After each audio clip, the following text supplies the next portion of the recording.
अस्सलामुअलैकुम नाज़रीन, आप देख रहे हैं PC world news. Lahore car चोरी में मुलविस 2 औरतें और एक मर्द को मोटरवे पुलिस ने गिरफ्तार कर लिया।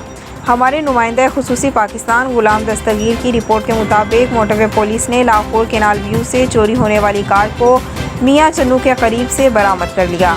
मोटरवे पुलिस को कार चोरी की इतला मकामी कंट्रोल और ट्रैकर से मिली थी। होंडा कार नंबर LEB 2650 को केनाल व्यू लाहौर से चोरी किया गया था। मुलजिमान नंबर प्लेट को तब्दील करके कार को मुल्तान ले जा रहे थे। कार की तलाशी लेने पर असल नंबर प्लेट्स भी मिल गईं। तीनों मुलजिमान और कार को मज़ीद तफ्तीश के लिए मकामी पुलिस के हवाले कर दिया गया।